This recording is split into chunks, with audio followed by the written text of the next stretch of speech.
Assalamualaikum warahmatullahi wabarakatuh. Selamat pagi. Hari ini saya akan membahas prakarya dan kewirausahaan dengan materi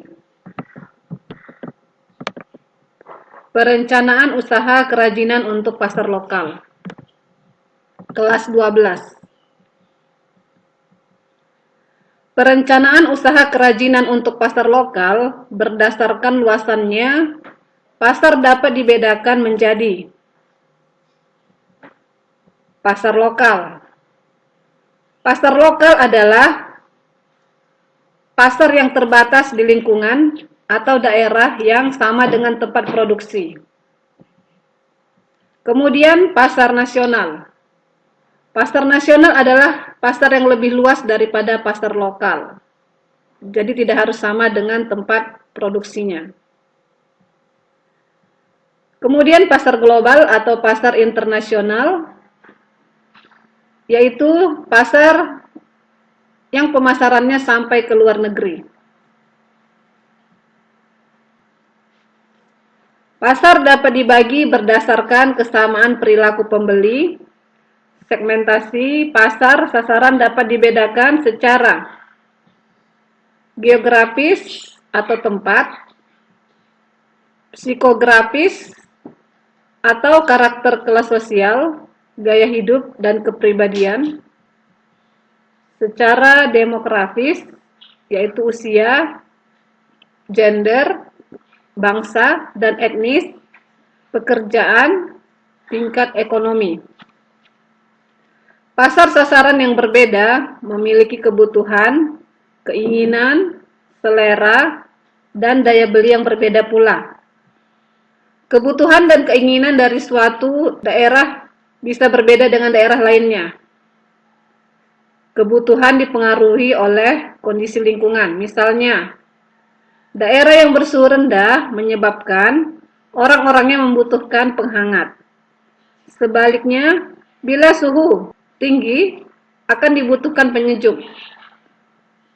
Misalnya kerajinan kipas. Kebutuhan juga dapat dipengaruhi oleh kegiatan. Misalnya kegiatan membawa barang membuat orang memiliki kebutuhan akan alat bawa. Kebutuhan akan suatu produk juga dapat disebabkan karena kebiasaan atau budaya.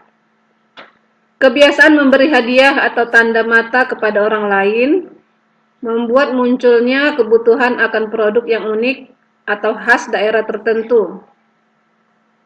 Kebutuhan-kebutuhan tersebut dapat dipenuhi oleh produk kerajinan.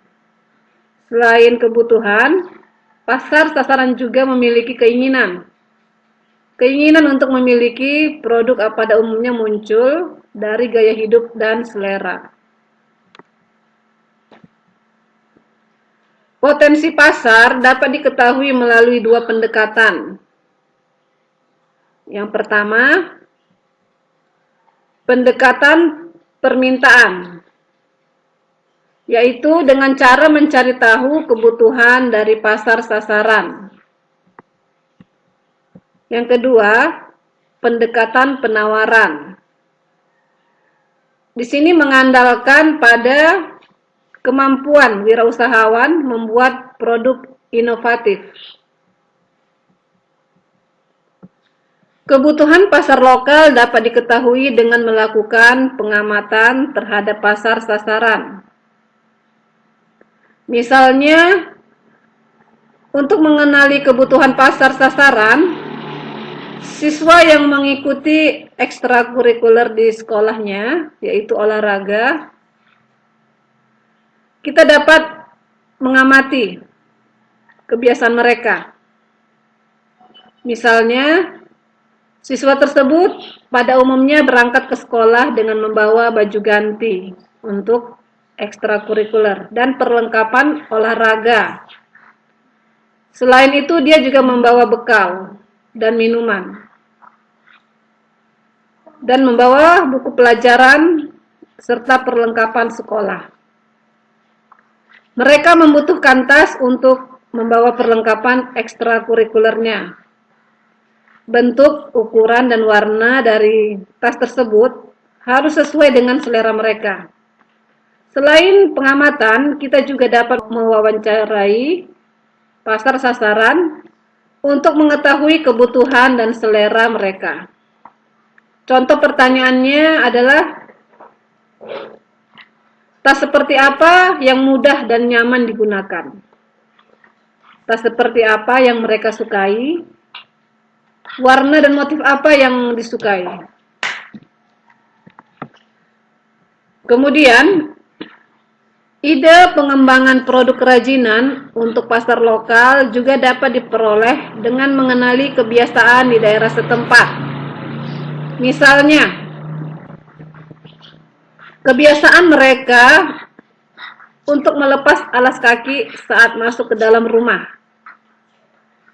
Kebiasaan tersebut membuka peluang pengembangan produk rak sepatu atau tempat penyimpanan alas kaki yang serasi dengan tempatnya dan diletakkan, memudahkan penyimpanan dan pengembalian alas kaki. Peluang lain selain membuat rak sepatu adalah membuat sandal khusus untuk di dalam rumah, agar telapak kaki terlindungi dari dinginnya lantai. Sumber daya usaha yang dibutuhkan untuk wirausaha kerajinan adalah, yang pertama, bahan baku atau material. Yang kedua, teknik dan alat. Yang ketiga, keterampilan.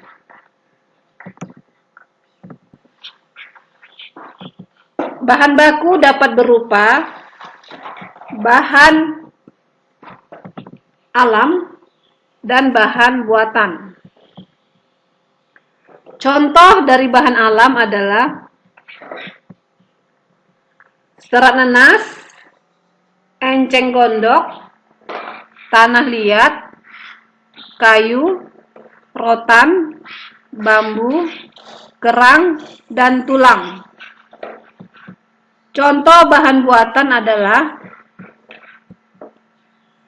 kain, plastik, kaca, dan karet.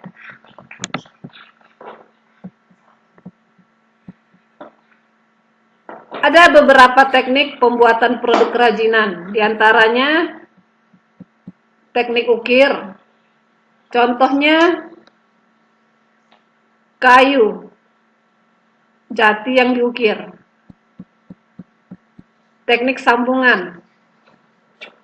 Contoh rak sepatu.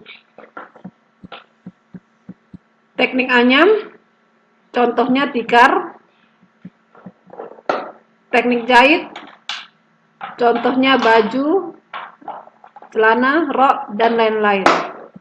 Perancangan produk didasari beberapa faktor pertimbangan, yaitu yang pertama, fungsi produk. Untuk apa produk tersebut digunakan. Kemudian yang kedua, pengguna produk. Siapa yang menggunakan produk tersebut. Kemudian yang ketiga, ekonomis produk. Maksudnya harga jual dari produk tersebut. Kemudian estetis produk. Keindahan dari suatu produk. Kemudian teknik produk. Cara pembuatan produk menggunakan teknik apa. Kemudian yang terakhir, material produk. Bahannya terbuat dari apa. Terima kasih sudah menonton video ini dan menyimak pembahasan kali ini. Semoga bermanfaat. Jangan lupa belajar dan jangan lupa subscribe, like, share, dan komen. Assalamualaikum warahmatullahi wabarakatuh.